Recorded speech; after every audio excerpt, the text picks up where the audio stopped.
नमस्कार, समय शिखर में आपका स्वागत है। मैं संजय मिश्र।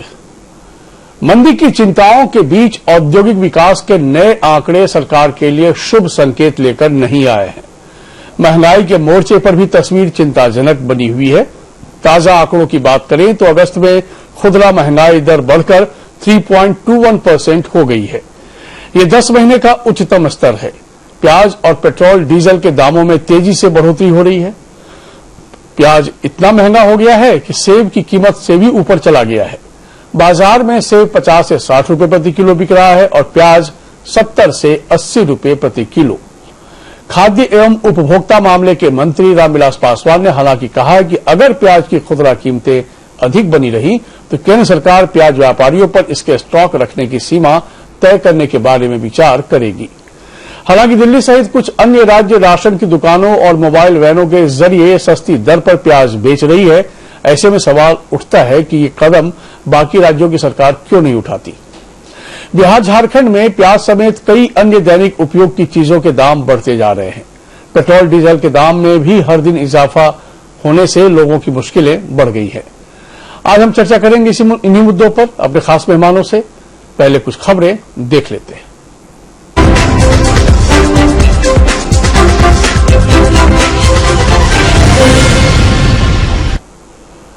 प्याज की बढ़ती कीमतों को देखकर ऐसा लग रहा है कि एक बार फिर से महंगाई डायन आ गई है और रसोई का जायका बिगाड़ रही है।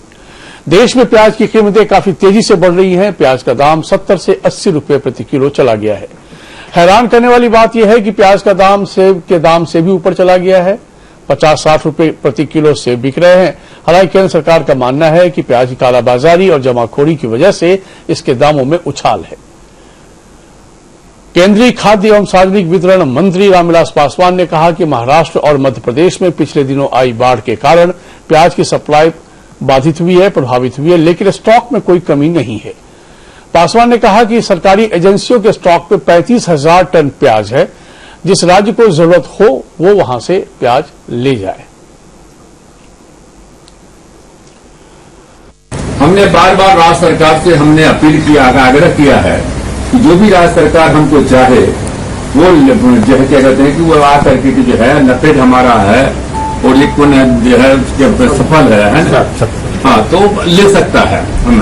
हमारे पास में मानते हैं कि जो है कल जो है हमारे पास में दिल्ली की सरकार जो है आप देख रहे हैं कि आई आगे आई और अब जो है 22 रुपए से 24 रुपए के बीच में बेच रही है।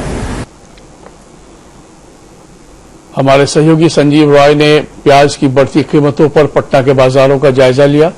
जरा वो देख लेते हैं। मोरे सैया तो खूब ही कवायद है, महंगाई डाइन खाए जा। सच ही कहा गया, ये गाना भी है। और ऐसे में आप देख रहे हैं प्याज, ये प्याज जो है हर चीज में पड़ती है और ऐसे में आपको हम दिखा रहे हैं कि प्याज की कीमत आसमान छूने लगी। ये प्याज अगर आपको लेना होगा तो बाजार में ये 70 से 80 रुपए तक चला गया है।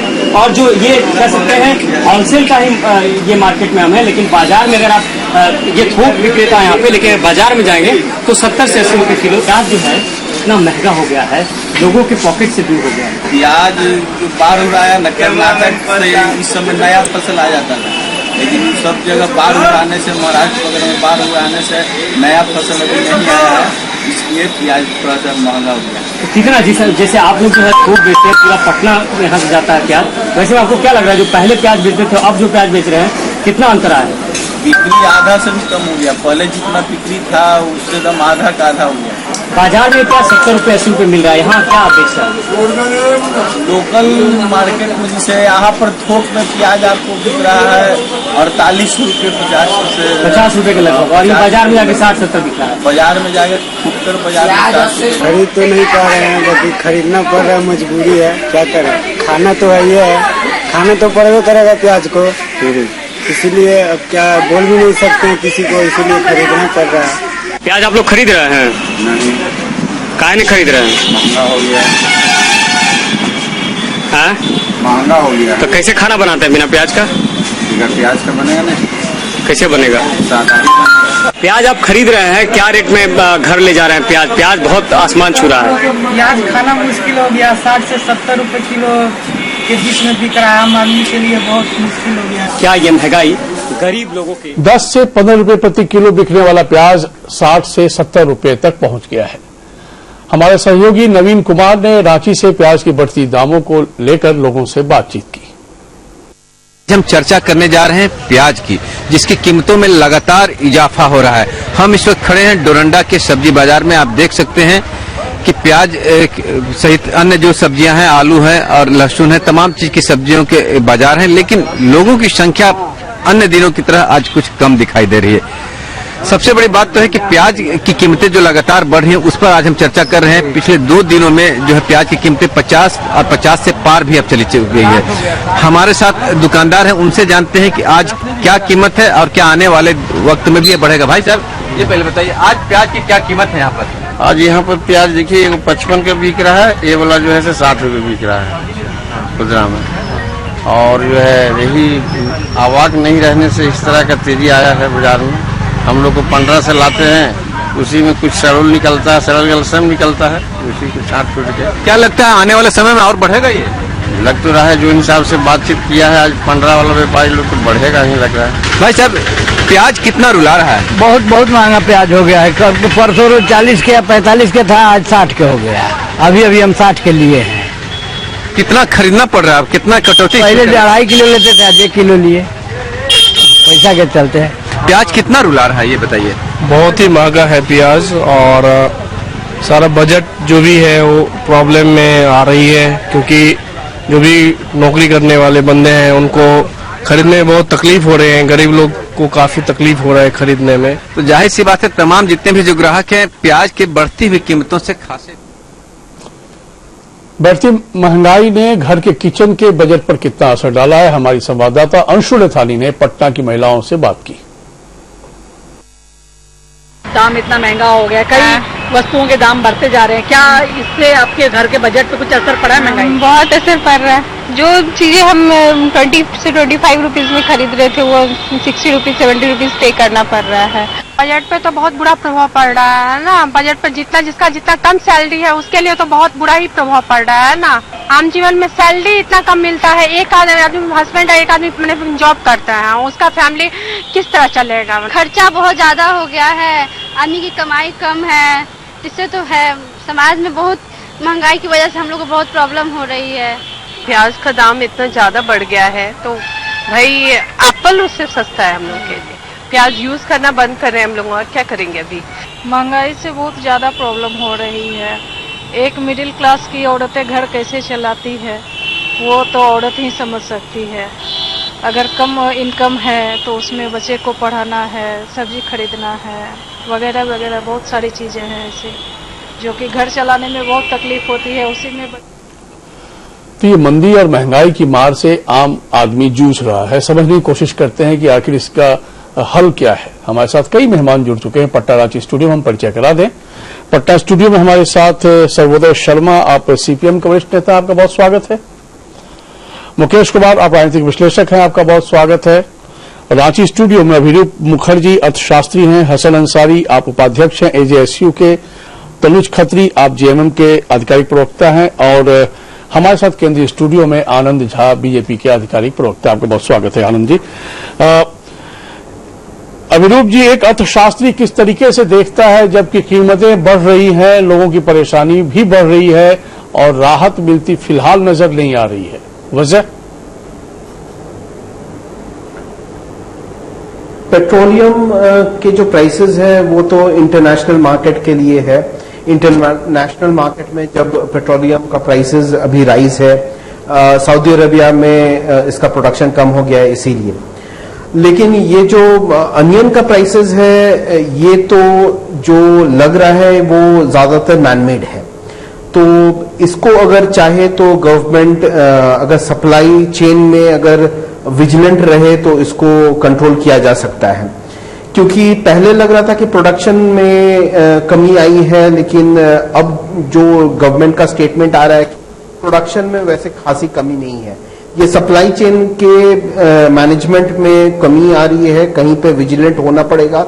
तो ये होर्डिंग जो होता है ये कम हो जाएगा तो अपने आप प्राइसेस थोड़े से लेकिन down होंगे। गवर्नमेंट की यदि बात करें तो जो केंद्रीय मंत्री है रामविलास पासवान, उन्होंने साफ कहा है कि बफर स्टॉक है हमारे पास, कोई कमी नहीं है प्याज की, और स्टेट गवर्नमेंट यदि चाहे तो वहां नेफेड से वो उठा सकता है और अपने यहाँ के नागरिकों को सस्ते दामों पर प्याज मुहैया करा सकती है। लेकिन सवाल यह है कि राज्य सरकार दिल्ली को छोड़ दे तो बाकी जगह से ये मैसेज नहीं आ पा रहा है, बिहार और झारखंड से, कि वहां की सरकारों ने ऐसी कोई पहल की है।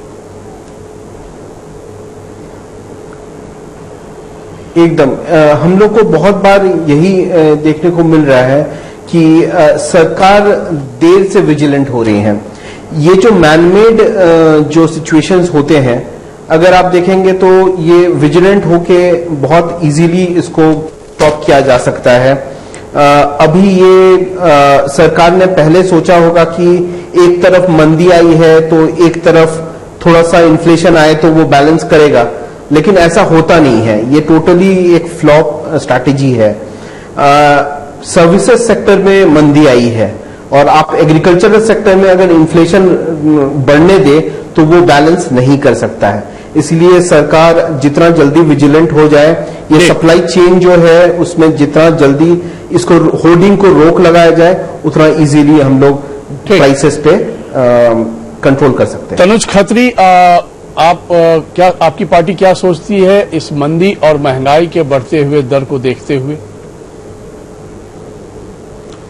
देखिए संजय जी, मंदी और महंगाई ऐसी चीज है जिससे कोई अछूता नहीं रह सकता है, लेकिन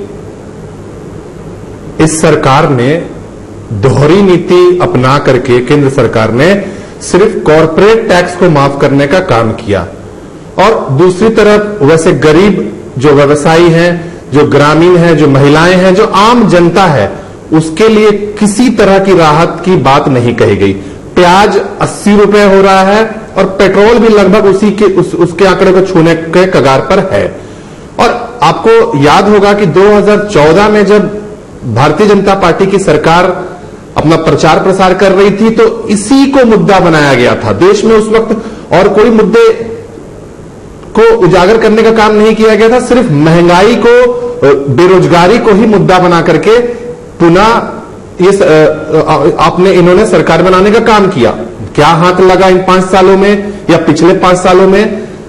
आप 2 करोड़ नौकरियों की बात करते थे, कितनी नौकरियां दे पाए? चलिए ठीक है, आप दूसरे विस्तार से नहीं जाएंगे, पहले महंगाई को समझ लेते हैं। सरकार के जो अपने वायदे थे और महंगाई जिस तरीके से बढ़ रही है, सरकार की सहयोगी पार्टी है आपको AJSU, हसन अंसारी जी, क्या लगता है सरकार विजिलेंट देर से होती है क्या? देखिए, निश्चित तौर पर थोड़ी सी इसमें देरी तो हुई है जी। जिस तरह हमने भी आपका बयान देखा था माननीय केंद्रीय मंत्री रामविलास पासवान जी का कि गवर्नमेंट के पास में पूरा स्टॉक है 35,000 टन का, तो जिसमें दिल्ली की सरकार ने गवर्नमेंट से, सेंट्रल गवर्नमेंट से लिया है प्याज को, तो बाकी जो और भी स्टेट्स हैं, अगर महंगाई है तो सरकार को जल्दी विजिलेंट होनी चाहिए और सरकार को इस दिशा में सार्थक पहल करनी चाहिए ताकि आम जनता को इसका लाभ मिल सके, महंगाई की मार से बच सके।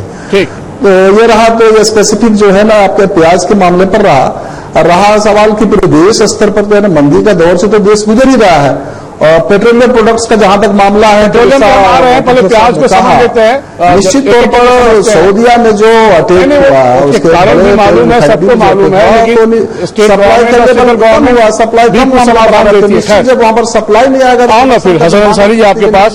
सर्वोदय शर्मा जी, क्या लगता है आपको, जिस तरीके से एक दौर था जब प्याज एक राजनीति को तय करता था, आज प्याज की कीमतें आसमान छू रही हैं और राजनीति बहुत स्थिर है और महंगाई बढ़ती जा रही है, खुदरा महंगाई दर 3.21% तक पहुंच गया है, तो ऐसे में क्या लगता है कहां जाकर चीजें छूट रही हैं?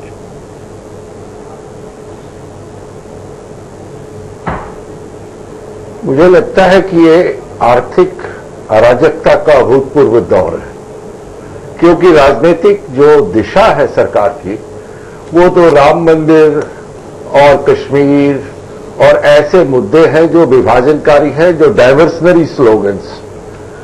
तो आप देखिए, एक एग्जाम्पल लीजिए कि आज देश के सामने सबसे बड़ी मंदी की समस्या है।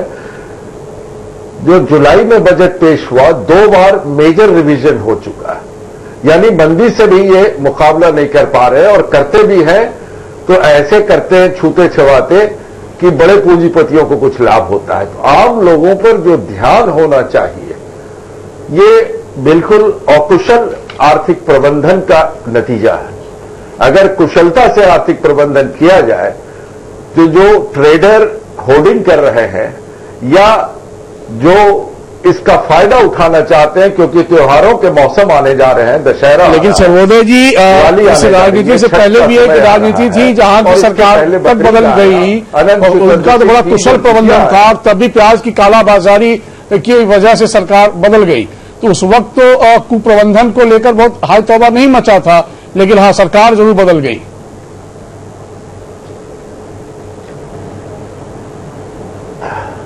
देखिए, सरकारें बदलने के कई और कारण हो सकते हैं। मैं अभी वो उस विषय पर हम लोगों को अलग से चर्चा करने की जरूरत है। अच्छा, ठीक। लेकिन जहां तक ये अभी संकट आया है महंगाई का, खास करके दो फील्ड में, एक पेट्रोलियम, इसका मुख्य कारण क्या है कि हमारा जो पहले पूल था, यानी जो पैसा एक्स्ट्रा बचता था, वो पेट्रोलियम और डीजल का जब दाम बढ़ने वाला हो तो उसको सब्सिडाइज करती थी गवर्नमेंट। आज उस पैसे को गवर्नमेंट ने खर्च कर दिया और वो पूल खत्म कर दिया है, तो जब अंतर्राष्ट्रीय मार्केट में बढ़ता है तो भारत में भी बढ़ जाता है। ठीक सर। उसी तरह से प्याज, मैं पेट्रोलियम का अलग से समझूंगा अभी, या फल के दाम बढ़ रहे हैं, जो प्याज का मुख्य कारण होर्डिंग है, उसका मुख्य कारण अकुशल आर्थिक प्रबंधन है। ठीक।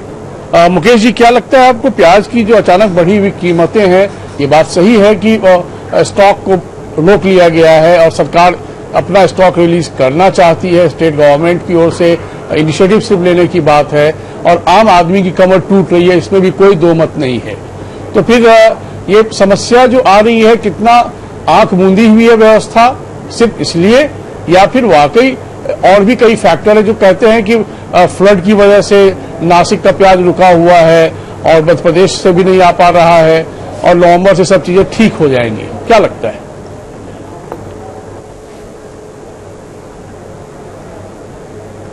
कई महत्वपूर्ण विषय जुड़े हुए हैं, क्योंकि ये समस्या कोई आज की समस्या नहीं है। प्याज को लेकर कई बार सरकारें बदली गई हैं इस देश में, और प्याज एक ऐसा कृषि उत्पाद है जो किसी के अगर घर में नहीं जाए, विशेषकर गरीब के घर में नहीं जाए तो खाना नहीं बन सकता है। हम ऐसे भी कहते हैं कि गरीब जो है उसकी थाली में रोटी और प्याज होता है, और बिहार में अगर आप लिट्टी खाते हैं तो लिट्टी और प्याज खाते हैं।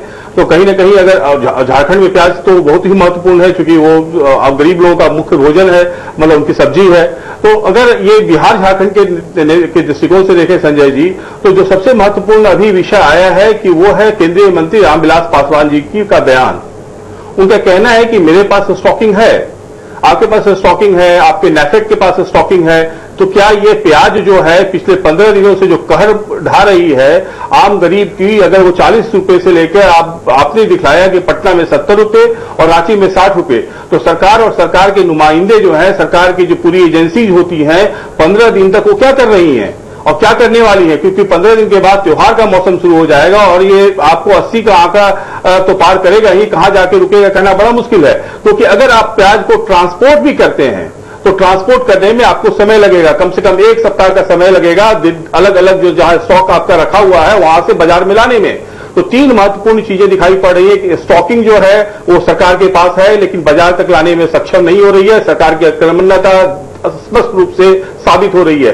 दूसरी बात है कि व्यापारी चूंकि इस बात का मजा कई बार ले चुके हैं, तो होर्डिंग कर रहे हैं और होर्डिंग का फायदा वो ले रहे हैं, और आम आदमी जो है बेबस है, लाचार है, और उसके जेब पे असह्य महंगाई की मार पड़ रही है। महिलाओं का आपने जिक्र किया, महिलाओं की आपने दारुण स्थिति देखी।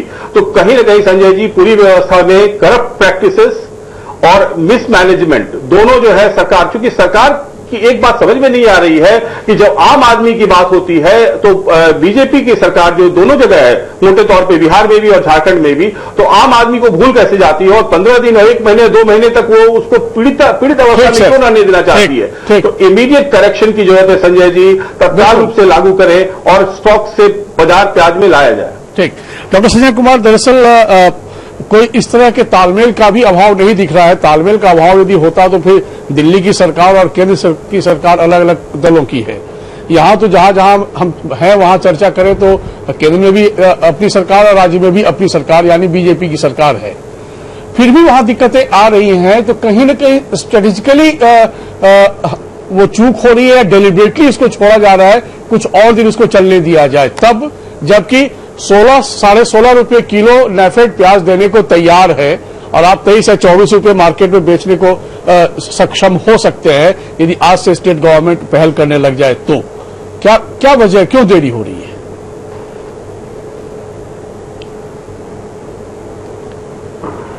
नहीं, कोऑर्डिनेशन का तो अभाव साफ दिखता है। जब आपके पास बफर स्टॉक भी काफी है, आप खुद कह रहे हैं कि 50,000 टन का हमारे पास बफर स्टॉक है, नेफेड आपको प्याज देने के लिए तैयार है, तो आप ये महाराष्ट्र और मध्य प्रदेश के बाढ़ का हवाला नहीं दे सकते हैं कि चूंकि वहां से काफी मात्रा में प्याज का सप्लाई होता था और बाढ़ से वहां की फसलें या प्याज प्रभावित हुई है, इस वजह से ये दिख रहा है। सबसे जो मूल कारण है वो है कहीं न कहीं से जो जमाखोरी और उसके बाद कालाबाजारी।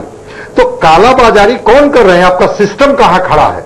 जब आपके पास बफर स्टॉक है, जब आपको नेफेड प्याज देने के लिए तैयार है, जब आप कह रहे हैं कि हमारे पास उसकी कोई कमी नहीं है, तो फिर जो आर्टिफिशियल क्राइसिस जो क्रिएट कर रहा है, वो जो मार्केट का जो होल्डर्स है या जो कालाबाजारी है, वो कौन है?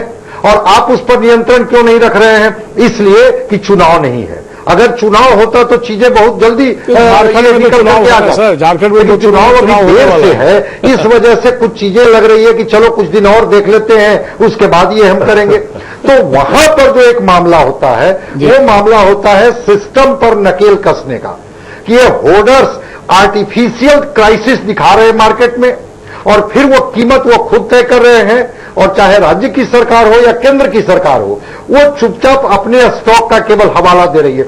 हवाला देने से आम आदमी को कुछ मिलने वाला नहीं है। मिलने वाला तब है जब आप उसको सस्ते कीमतों पर आप उसे प्याज उपलब्ध कराएंगे। ठीक बात।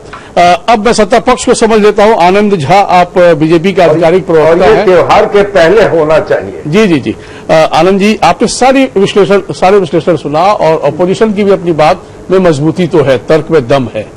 आप एक तरफ तो दावा करते हैं कि कोई कमी नहीं है, दूसरी तरफ यदि आर्टिफिशियल क्राइसिस है तो उसके लिए तो सिस्टम ही रिस्पॉन्सिबल है।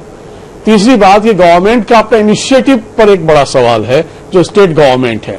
जब सेंटर के पास चीजें अवेलेबल है तो स्टेट क्यों नहीं उसको लेकर अपने नागरिकों तक पहुंचा पा रही है?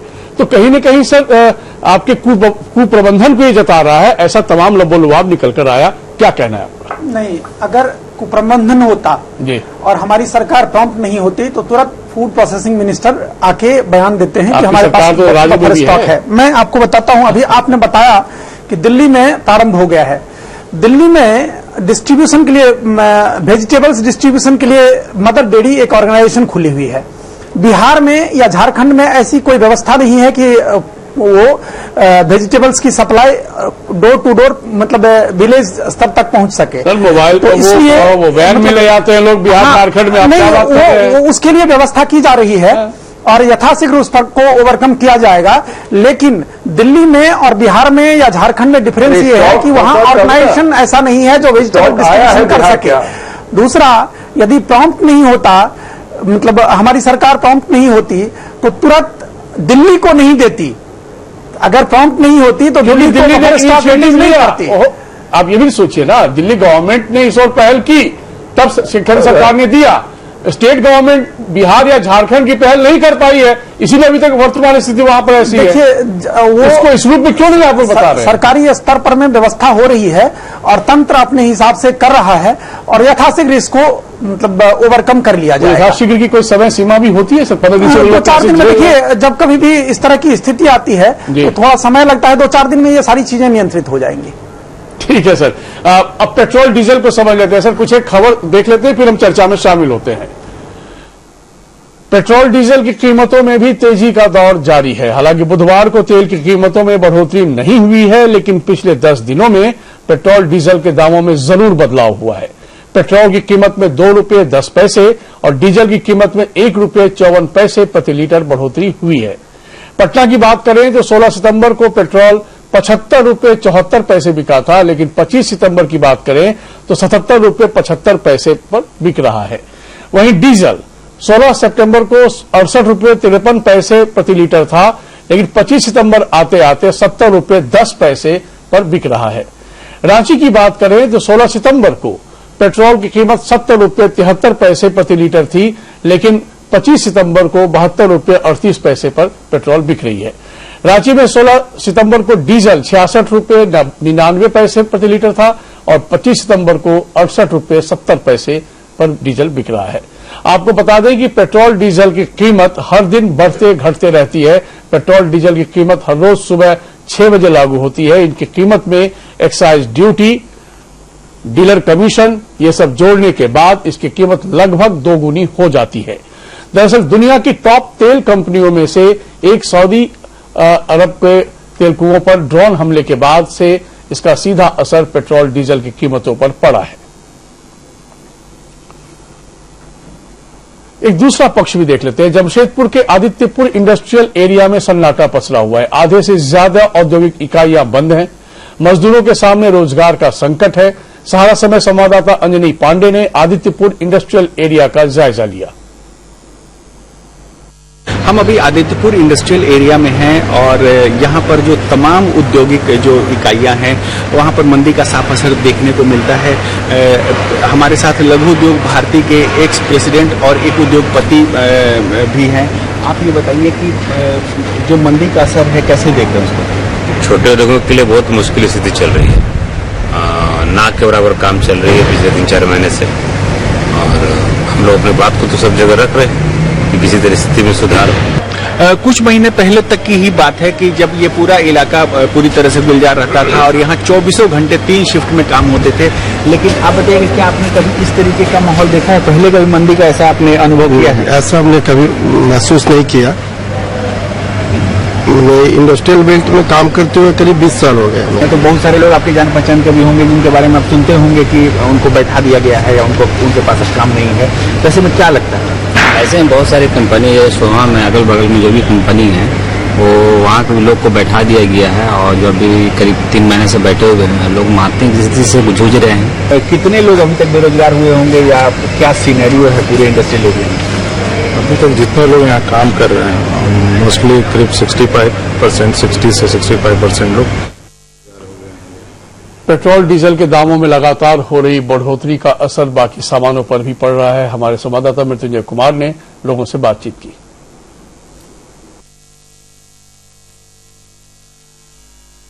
प्याज की मार पहले ही लोगों को परेशान कर रखा है, लेकिन इधर एक सप्ताह से पेट्रोलियम पदार्थों के मूल्यों में जिस तरह की वृद्धि हुई है उससे लोग काफी हलकान हैं। लोगों का साफ तौर पे कहना है कि जिस उम्मीद और आकांक्षा के साथ सरकार को इतने बहुमत के साथ लोगों ने जिताया, लेकिन अब शायद उनके साथ छल हो रहा है। और ये देखिए इनके जेब पे कितना भारी पड़ रहा है। हमारे साथ हैं कई लोग हैं। सर क्या बताएंगे किस तरह का जो ये मूल्य में इजाफा हो रहा है लगातार एक हफ्ता से पेट्रोल, क्या कहेंगे किस तरह? वृद्धि तो सब कुछ का हो रहा है, पेट्रोले कैसे, हर चीज का महंगाई हो रहा है। प्याजे देखिए 70 रुपए किलो हो गया है। पेट्रोल का वही स्थिति है, माने सारे सामान का जो बढ़ रहा है घट तो किसी चीज को रहा है नहीं। ये अब अच्छा आप बताओ क्या कहेंगे? ये लगातार इधर एक सप्ताह से देख रहा हूँ कि पेट्रोलियम पदार्थों के मूल्य में करीब 7 रुपए 8 रुपए का इजाफा हुआ है। इतना महंगाई बढ़ रहा है कि हम लोग कितना भी काम करें वो कम पड़ जाता है। घर की हर एक फीमेल को काम करना पड़ता है आज के टाइम में, क्योंकि अगर आप काम नहीं करिएगा तो फिर आपका घर नहीं चलेगा। इधर वृद्धि हुआ एक सप्ताह में करीब ये 4-5 रुपये बढ़ा है। तो इस तरह से लोग अब लगातार प्याज को लेकर के एक परेशानी है, लेकिन सबसे बड़ी बात है कि पेट्रोलियम पदार्थों के मूल्य में जब वृद्धि होती है तो उसका सीधा जो कहीं न कहीं सारी चीजों पर उसका असर पड़ता है। कुल मिला की कीमतों का असर तो है। अब पेट्रोलियम प्रोडक्ट्स की कीमतों में यदि इजाफा होता है तो वाकई परेशानी और बढ़ जाती है। अमीरूप जी क्या लगता है आपको इसमें पेट्रोल प्रोडक्ट को लेकर इकोनॉमी क्या सोचती है और इस तरीके से जो इजाफा होता जा रहा है सिर्फ सऊदी फैक्टर बताकर हम इजाफे को झेलने के लिए मजबूर रहे या फिर गवर्नमेंट की ओर से भी कुछ इनिशिएटिव लेकर कंट्रोल करने की आवश्यकता है? देखिए पेट्रोल की कीमतें या डीजल की कीमतें हम ज्यादा बोलेंगे, ये इंटरनेशनल मार्केट पे इन्होंने छोड़ दिया है और इन्होंने हाथ उठा दिया है कि इसमें हम कुछ नहीं कर सकते हैं। ठीक है, हम मान लेते हैं, लेकिन यहाँ पे और एक चीज आपके पटल से हम सरकार को कहना चाहते हैं कि डीजल के दाम बढ़ने से इकोनॉमी में साइक्लिकल इफेक्ट पड़ता है। अब जाके धीरे धीरे ये सब सेक्टर्स में फैलेंगे। इसको रोका जाए, ये आपके हाथ में है। हम मान लेते हैं कि पेट्रोलियम प्राइसेस बढ़ रहे हैं, ये आपके हाथ में नहीं है, लेकिन इससे जो इफेक्ट हो रहा है उसमें अगर फिर से विजिलेंट ना हो तो प्याज का दाम जैसे बढ़ा है वैसे ही और सबके दाम भी बढ़ेंगे, क्योंकि डीजल के दाम पे सब कुछ चलता है। मोटर डीजल से चलता है, ट्रक डीजल से चलता है, सब कुछ पूरा सप्लाई चेन डीजल से चलता है। तो इसको समझना बहुत जरूरी है सरकार को, और अभी एकदम सही मौका है कि ऐसे स्टेप्स लिया जाए कि ये जो पेट्रोल प्राइस का इन्फ्लेशन है दूसरे सेक्टर पे ना फैले। इसके लिए ये बहुत सारे स्टेप्स हैं जो गवर्नमेंट ले सकते हैं। एक है रेट सब्सिडाइज करने का, जो लॉजिस्टिक रेट्स है उसमें काफी मार्जिन रहते हैं जो सब्सिडाइज कर सकते हैं। गवर्नमेंट इस तरह के स्टेप्स ले सकते हैं। ठीक। तनुज खत्री, क्या लगता है आपको कि जिस तरीके से पेट्रोलियम प्रोडक्ट के भी दाम बढ़ रहे हैं, उसका साइड इफेक्ट भी हो रहा है और भी ज्यादा होगा आने वाले वक्त में, यदि समय रहते कंट्रोल नहीं किया गया तो आम आदमी की आमदनी तो घटती नजर आ रही है, और जो आमदनी है उससे घर चलाना भी मुश्किल होता जा रहा है। तो सरकार के लिए तो वाकई बहुत चिंता की बात होनी चाहिए। एक विपक्ष, जिम्मेवार विपक्ष क्या सोचता है? देखिए, पिछले अपने कार्यकाल में सरकार ने एक जनता के साथ साइकोलॉजिकल गेम खेलने का काम किया। पहले जब देश में पेट्रोल की कीमतें रिवाइज होती थी तो वो 15 दिन में और 30 दिन में होती थी, और एक दिन पहले रेट जो है रात को 12 बजे से लागू होते थे। तो लोगों को पता होता था कि अब कल पेट्रोल महंगा होने वाला है तो हम आज उसकी व्यवस्था कर लें। अभी क्या है कि आज जिस रेट पे आप पेट्रोल लेने जाइएगा, हो सकता है कि कल आप फिर अपने वाहन को लेकर के जाए, वो रेट उससे ज्यादा बढ़ गया हो। तो ये साइकोलॉजिकल गेम खेल करके पेट्रोल और डीजल को मुद्दे से हटा दिया गया। ये वही सरकार की, ये वही लोग थे जो चूड़ियां भेजने की बात करते थे मनमोहन सिंह को और पेट्रोल के दाम पर। अब साइकोलॉजिकली आप उसको समझिए, साइकोलॉजिकली इसको पेट्रोल और डीजल को जनता के माइंडसेट से हटा देने का काम किया गया। क्योंकि आप सही मुद्दों पे बात नहीं करते हैं। मैं तो सारा समय बिहार सरकार को धन्यवाद देना चाहता हूं कि इस घड़ी में महंगाई पर हम बात कर रहे हैं, नहीं तो अब बाकी जगह क्या हो रहा है, दूसरे चीजों की चर्चा हो रही है। जो मुद्दा इमोशनल मुद्दों पर चर्चा हो रही है, हम उस मुद्दों का ये नहीं कह रहे हैं कि हम समर्थन नहीं करते हैं या विरोध करते हैं, लेकिन महंगाई पर और पेट्रोल डीजल को मुद्दे से ही हटा दिया गया पिछले ही कार्यकाल में। ठीक, तो बहुत दुख है। हसन अंसारी जी, चूंकि आप सहयोगी दल हैं, लंबे समय से बीजेपी के साथ कंधे से कंधे मिलाकर आपकी पार्टी चलती रही है। समय समय पर आपकी पार्टी सुझाव भी देने का काम करती रही है, लेकिन वो सुझाव बहुत वजनदार नहीं लिया जाता है आप लोगों की पार्टी के जरिए दिए गए उस सुझाव को। तो ऐसे में जब महंगाई थोड़ी अनियंत्रित हो रही है, पेट्रोल डीजल की कीमतों में लगातार इजाफा हो ही रहा है, कर्सी सऊदी अरब ऐसा कह के बस इसको डाइल्यूट कर दिया गया कि बस मुद्दा ये है ही नहीं। तो मान लिया जाए कि ऐसे ही चलता रहेगा। देखिए, पेट्रोलियम प्रोडक्ट्स में पेट्रोलियम इसका सप्लाई का जो मामला है या इसके मूल्य नियंत्रण का मामला है, ये राज्य सरकार के बस की चीज तो नहीं है। राज्य सरकार इसमें ये होता है कि अपना जो जीएसटी का जो मामला है उस पर कटौती कर सकता है, लेकिन बाकी चीजें नियंत्रित कर सकता है। ये मामला सिर्फ हिंदुस्तान के लिए नहीं है, पूरे विश्व के लिए है। नहीं, लेकिन स्टेट भी टैक्स लगाती है पेट्रोलियम प्रोडक्ट पे, उसमें आप यदि कमी कर दे कुछ दिन के लिए। हमने कहा कि स्टेट टैक्स लगाती है तो जी बात करिए, बात कंप्लीट कीजिए।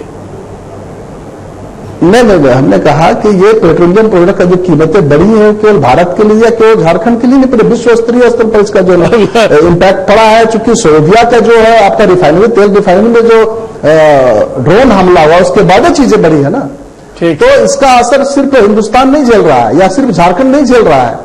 तो जो ही चीजें सामान्य होंगी तो निश्चित तौर पर मूल्य नियंत्रण होगा। मतलब सामान्य होने का राज्य सरकार का तो राज्य सरकार टैक्स लगाती है, तो हम लोग तो यही चाहेंगे सरकार से बात करके कि जनता को अधिक से अधिक राहत दिलाई जाए। तो सर्वोदय जी, दुनिया में शांति आएगी तो पेट्रोल की कीमत शांत हो जाएगी, और यदि दुनिया जब तक खासकर सऊदी डिस्टर्ब रहेगा तो झेलते रहिए, ऐसा इशारा करते हैं बीजेपी के सहयोगी दल।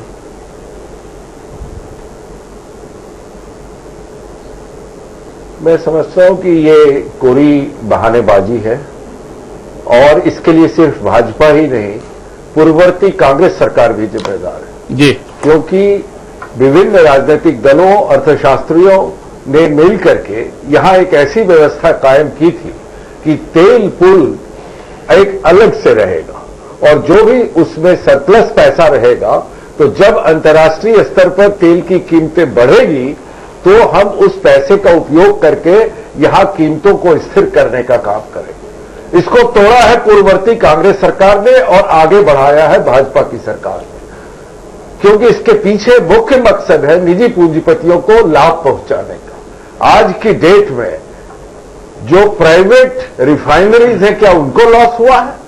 क्या अंबानी को लॉस हुआ है? किसी भी निजी पूंजीपति को नुकसान नहीं हो रहा है, वो प्रॉफिट में चल रहा है, आम जनता नुकसान में चल रही है। इसलिए मैं समझता हूं सरकार को स्थिति अपने नियंत्रण में लेने की जरूरत और अर्थशास्त्रियों और तमाम राजनीतिक दल के नेताओं के साथ मिल करके इसका समाधान ढूंढने की जरूरत है, क्योंकि अंतर्राष्ट्रीय परिस्थितियों पर हमारा नियंत्रण नहीं हो सकता। वो कभी बढ़ सकती है, कभी घट सकती है। हमारा नियंत्रण भारत में कीमतों को कैसे हम स्थिर रखें और तेल उत्पादन के मामले में कैसे ज्यादा से ज्यादा आत्मनिर्भर हो सके, इसी पर निर्भर करता है कि हम तेल की कीमतों को कितना नियंत्रित कर पाए। ठीक सर। मुकेश जी, दरअसल क्या है कि जब प्याज की कीमतें बढ़ती हैं तो हम कालाबाजारी को रिस्पॉन्सिबल ठहराते हैं, और जब पेट्रोल की कीमतें बढ़ती हैं तो सऊदी या दुनिया उसके लिए रिस्पॉन्सिबल है। जब सरकार या कोई भी पार्टी के नेता जब वोट मांगने आते हैं तो वो कभी ये नहीं कहते कि हम कालाबाजारी की वजह से प्याज की कीमतें बढ़ती हम छोड़ देंगे, या भाई दुनिया में इस तरह की कीमतों में डिस्टर्बेंस आएगा तो पेट्रोल आपका बढ़ता ही चला जाएगा। उस वक्त सब कहते हैं कि हम सिर्फ आपके हैं, और जब चीजें इस तरह के सामने आती हैं, आम आदमी कमर टूटती है, उस वक्त अलग अलग एक्सक्यूजेस सामने आते हैं। तो क्या अब वक्त नहीं आ गया है कुछ महत्वपूर्ण मुद्दों पर वाकई एक पॉलिसी डिसीजन लेने की भी जरूरत है?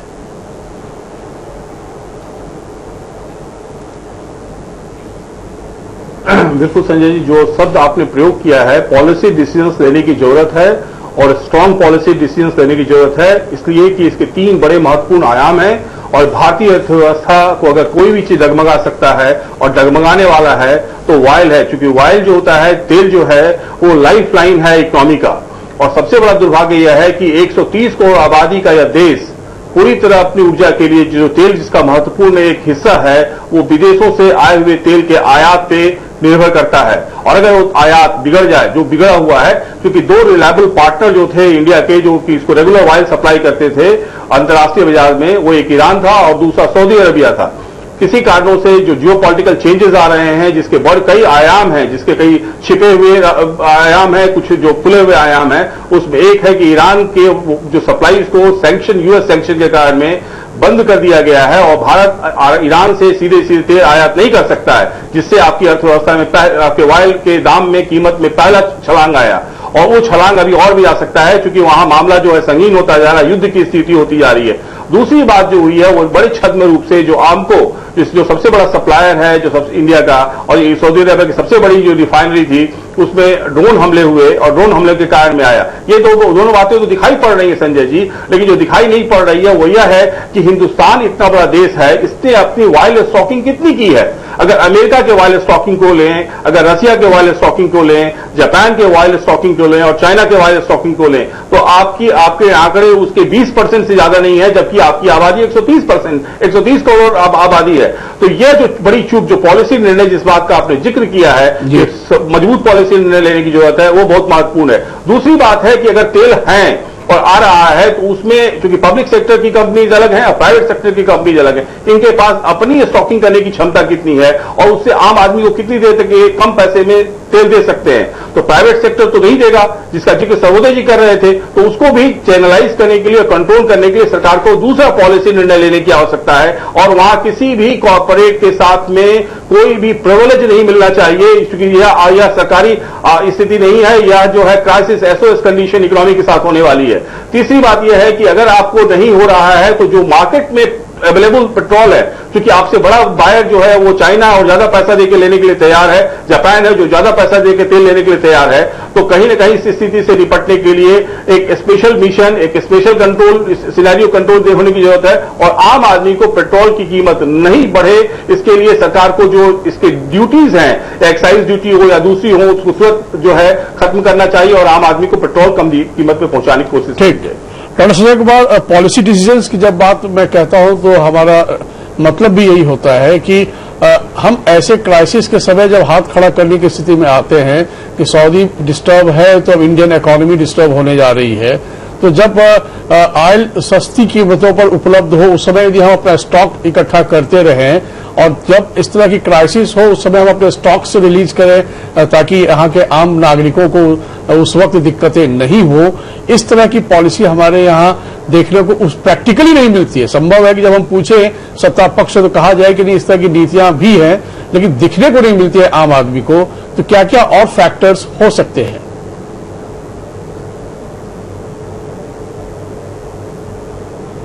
नहीं, ये एक फैक्टर है, लेकिन ये पता है भारत को कि हमारा जो तेल प्रोडक्शन है वो उतना नहीं हो पाता है जितना हमारा कंजम्पशन है। हम इंपोर्ट करते हैं और जब हम इंपोर्ट करते हैं तो जो विश्व की परिस्थितियां हैं वो विश्व की परिस्थितियों के साथ हम कितना अपने को एकोमोडेट कर पाएंगे, तो इसके लिए आपने सब्स्टिट्यूट की क्या व्यवस्था की। डीजल जेट्रोफा की खेती अगर इस भारत में कर दी जाए तो जेट्रोफा से उतना डीजल का हम लोग प्रोडक्शन कर लेंगे जितना डीजल की हम लोगों को रिक्वायरमेंट है। क्या हुआ जेट्रोफा की खेती का, क्या हुआ, या और भी जो उसके सब्स्टिट्यूट थे उसका क्या हुआ।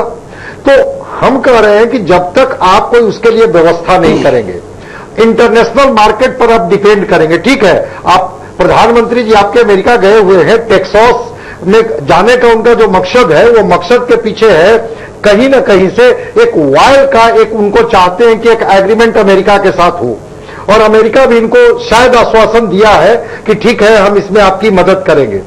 तो जहां से आपका नेचुरल रिलेशन था उस नेचुरल रिलेशन को आपने ब्रेक किया, और जहां पर अभी अभी रिलेशन डेवलप कर रहा है, और वो कितना अमेरिका को आज भी मैं मानता हूं कि वो हमेशा व्यापारिक दृष्टिकोण से चीजों को तय करता है।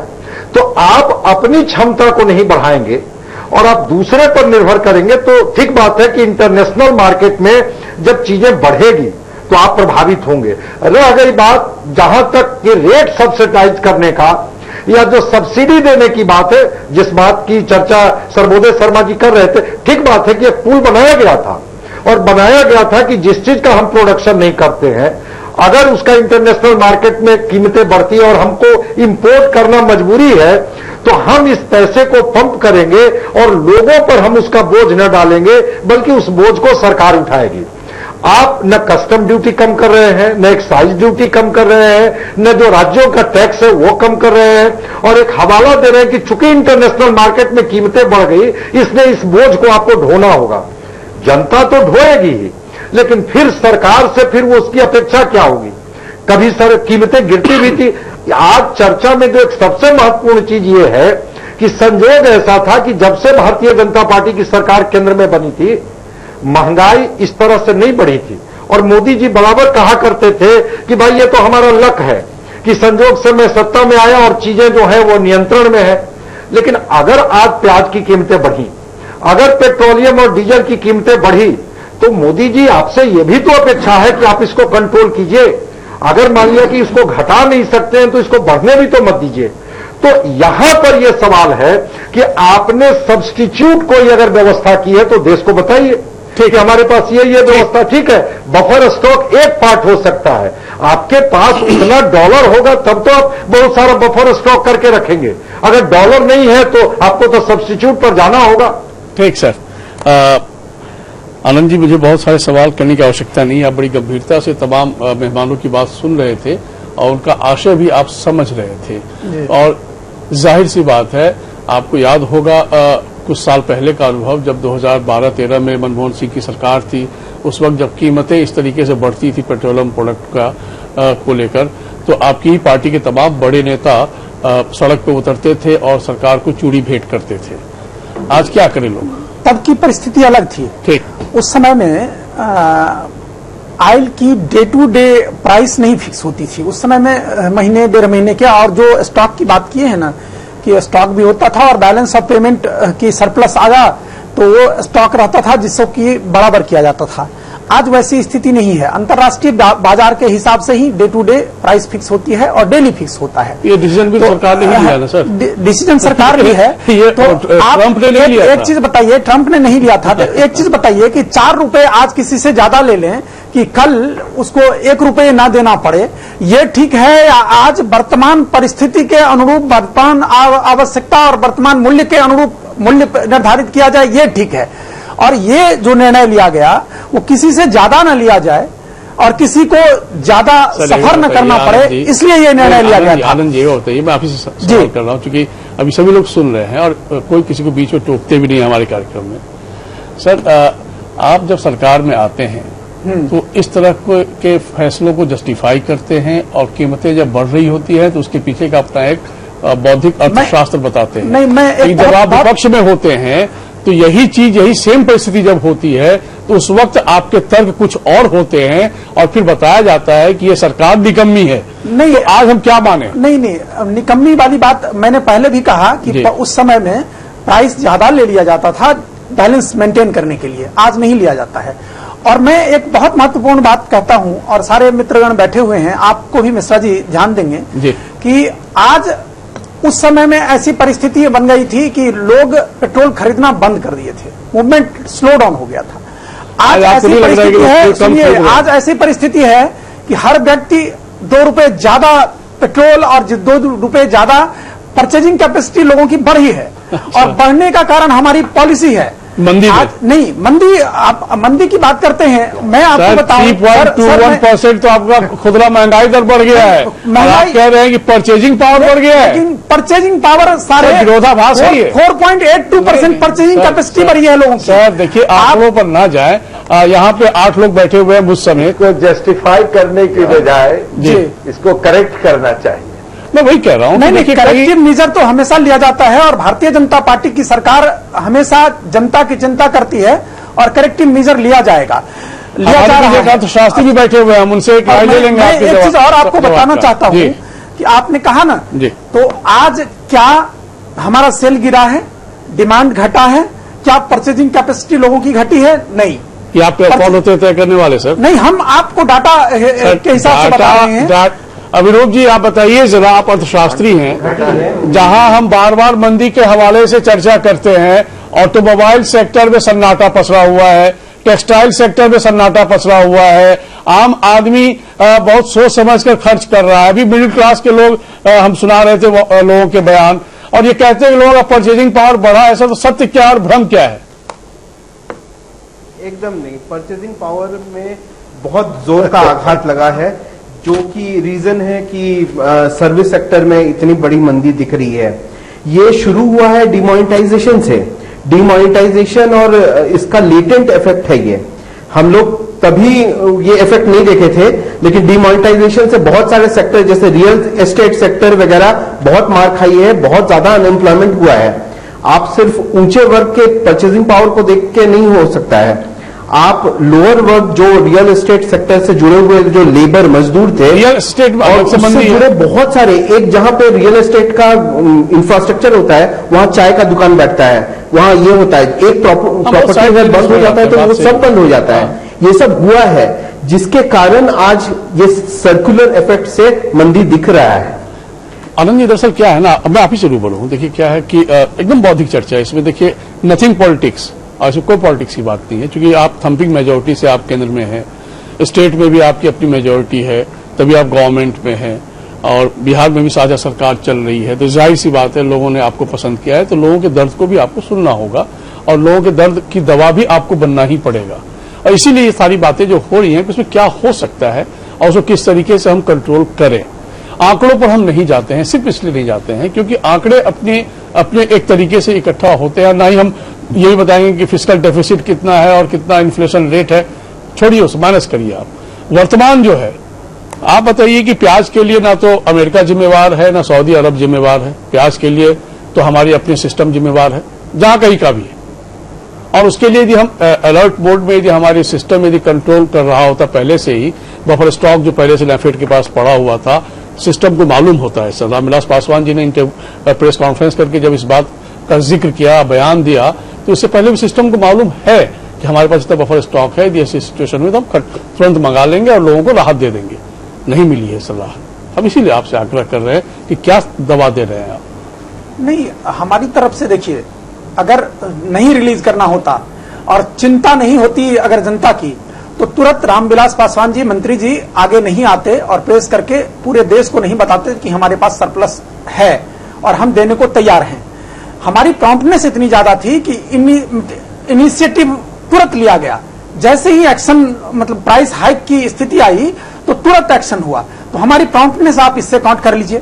दूसरा, डिस्ट्रीब्यूशन सिस्टम, कुछ शहरों को छोड़ दीजिए तो ग्रामीण स्तर पर में डिस्ट्रीब्यूशन सिस्टम ऑर्गेनाइज नहीं है, और ऑर्गेनाइज नहीं होने के कारण वो थोड़ा स्लो जाता है ग्रामीण स्तर पर में, और उसको रूट से रिमूव कर दिया जाएगा। जो रूरल को छोड़िए सर, अर्बन में नहीं पहुंचा डिस्ट्रीब्यूशन, तो आप रूरल तक जो बहुत अर्बन में, जैसे अब दिल्ली के ही आप ही ने, दिल्ली इज नॉट हिंदुस्तान ना सर, दिल्ली के इतर भी भारत है। जहां डिस्ट्रीब्यूशन सिस्टम है, जहां सफल सेंटर है, सफल सेंटर से जैसे दिल्ली में डिस्ट्रीब्यूशन प्रारंभ हो गया है, पटना में है इसी तरह सर, रांची में है नहीं, पटना और रांची में यह सिस्टम नहीं है। सर हम बिहार झारखंड चैनल में बैठे हुए हैं, हम बिहार झारखंड की बात कर रहे हैं, वही तो और वहां सब जगह आपकी सरकार समय में इस जो समस्या है, सब जगह आपकी सरकार है सर, लिया जाएगा। कोई अकाउंटेबल, सब जगह आपकी सरकार है। किससे हम सवाल पूछे?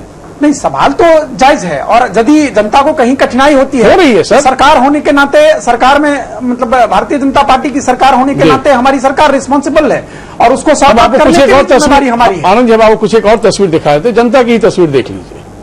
रोजमर्रा की जरूरतों की चीजों की कीमतों में बढ़ोतरी हो रही है। हमारे सहयोगी नौशाद ने, झारखंड की बात कर रहा हूं, दुकानदारों और लोगों से बातचीत की। प्याज के द्वारा आंसू निकाले जाने के बाद अब खाद्यान्न की जो चीजें हैं उसमें बढ़ोतरी देखी जा रही है। मध्यम तरीके से खाद्यान्नों में काफी इजाफा हो रहा है, जहां रहर मसूर इलाकों, इन चीजों में काफी इजाफा हो रहा है। हमारे साथ कुछ गृहिणियां हैं जो दुकान पे आई हैं। क्या लग रहा है कि इजाफा हो रहा है? बहुत ज्यादा इजाफा हो रहा है। पढ़ाई में भी बहुत जा रहा है, खर्चे घर में भी बहुत जा रहा है, गैस में भी बहुत जा रहा है। अब एक आदमी कमाई से घर नहीं चल रहा है। हम एक रांची के काफी पुराने और सबसे प्रतिष्ठित ग्रोसरी स्टोर में है, जहां पर आप देख सकते हैं कि सन्नाटा पसरा हुआ है। जो सेल्समैन है वो खड़े हैं और पूरा काउंटर खाली पड़ा हुआ है। अमूमन ये दुकान ऐसा है कि यहाँ लगभग 8 घंटे लगातार भीड़ रहती है, लेकिन आज के दौर में ये दुकान पूरी तरह से सन्नाटा। महंगाई बढ़ी है, लग रहा है आपको? पूर्णिया की गुलाब मंडी की बात करते हैं। गुलाब बाग मंडी में रोज करोड़ों का व्यापार होता है पूर्णिया में। यहां व्यापारियों का कहना है कि महंगाई से तो लोग परेशान हैं, हालांकि मंदी का असर ज्यादा नहीं है। हमारे सहयोगी राजेश शर्मा ने गुलाब बाग मंडी का जायजा लिया। मैं भी पूर्णिया के गुलाब बाग मंडी में खड़ा हूँ। गुलाब बाग मंडी बिहार की सबसे बड़ी मंडी है, जहाँ के बारे में कहा जाता है कि रोजाना 100 से 200 करोड़ रुपए का ट्रांजैक्शन। अब सवाल ये होता है कि देश की हालत और बिहार की हालत पर अगर हम चर्चा करें और मंडी की बात ना हो तो बेईमानी सी हो जाती है। हम मंडी के लिए जानने का प्रयास कर रहे हैं कि दरअसल बाजार का क्या भाव है, क्या यहाँ पर महंगाई की मार है, या फिर जो एक कहा जा रहा है कि देश में मंदी है उसका भी कितना असर पड़ा है। उसे जानने के लिए आइए कुछ हमारे पास युवा लोग हैं, मैं उनसे बात। बाजार में क्या हाल है ये बताइए, महंगाई है क्या मार्केट में? महंगाई में तो कुछ असर देखा जाता है। हाँ, और ये जो एक कहा जा रहा है कि देश में मंदी का दौर आ गया है, लोगों के पास पैसे की कमी है, क्या आपको ऐसा फीलिंग हो रहा है? ऐसा नहीं हो रहा है, ऐसा नहीं हो रहा है। महंगाई है, लेकिन मंदी का असर हो रहा है कि नहीं हो रहा है, उस पर व्यापारियों का कहना है कि उस इलाके में तो ऐसा नहीं दिख रहा है। खैर, तो अभिरूप जी, एक फाइनल कमेंट आपका मैं जरूर लूंगा, क्योंकि आप अर्थशास्त्री हैं और अर्थशास्त्री की निगाह से जहां स्थितियां वर्तमान में अनुकूल नहीं है, सरकार जाहिर तौर पर चिंतित होगी भी, सरकार के सिस्टम के जरिए कोशिशें भी हो रही होंगी, लेकिन वो डिलीवर नहीं हो पा रही है। सबसे बड़ी चिंता की बात यह है, पेट्रोलियम प्रोडक्ट पे यदि आप कंट्रोल नहीं कर पाए तो आने वाले समय में और क्या एडवर्स सिचुएशन आप देख सकते हैं? दो चीज मैं छोटे से कहना चाहता हूं कि एक तो है कि अनियन प्राइस जो देख के लग रहा है सरकार का रुझान है, वो अनियन प्राइस कंट्रोल हो जाएगा। लेकिन पेट्रोलियम प्राइस बहुत बड़ा चीज है, क्योंकि इसमें पॉलिसी डिसीजन गलत लिया गया है। हम लोग इंडिया को इंटरनेशनल मार्केट के हाथों छोड़ दिए हैं। इंटरनेशनल मार्केट में फ्लक्चुएशन होगा तो इंडियन मार्केट में भी फ्लक्चुएशन होगा। ये बहुत डेंजरस सिचुएशन है। सरकार को इस पे फिर से चर्चा करनी चाहिए। और दूसरी बात है, सरकार सब काम और सब डिसीजंस बहुत अच्छी तरह से ले रही है, हम लोग उसके साथ हैं, बट चीजें बहुत जल्दी जल्दी लेने का कोशिश किया जा रहा है। सरकार थोड़ी सी ओवर एम्बिशियस हो रही है, जिसका बैड इफेक्ट ये सब पड़ रहा है। तो सरकार थोड़े से संयम बरत के अगर अपने पॉलिसी चेंजेस करे, थोड़े से और चर्चा करे, तो हमको लगता है कि ये साइड इफेक्ट्स कम हो जाएगा। बहुत शुक्रिया आपका अभिरूप जी, बहुत धन्यवाद हसन अंसारी जी, बहुत धन्यवाद तनुज खत्री साहब आपका, बहुत धन्यवाद आनंद झा जी आपका, बहुत धन्यवाद डॉक्टर संजय कुमार, बहुत धन्यवाद मुकेश जी आपका, बहुत धन्यवाद सर्वोदय शर्मा जी आपका अहम राय रखने के लिए। तो मंदी महंगाई की मार तो है और इसमें कुछ नीतिगत फैसले लेने की भी जरूरत है। खासकर पेट्रोलियम प्रोडक्ट को लेकर सरकार को यह तय करना होगा कि हम अपने लोगों को किस रास्ते पर कहां तक जाने दें, क्योंकि लोगों का सिर्फ पेट्रोल और डीजल से लेना देना नहीं होता है, उस बहाने तमाम प्रोडक्ट भी उससे प्रभावित होते हैं और उसकी महंगाई और आसमान छूती चली जाती है। चिंता की बात है, हमें भी इंतजार है सरकार के उस पहल का। नमस्कार।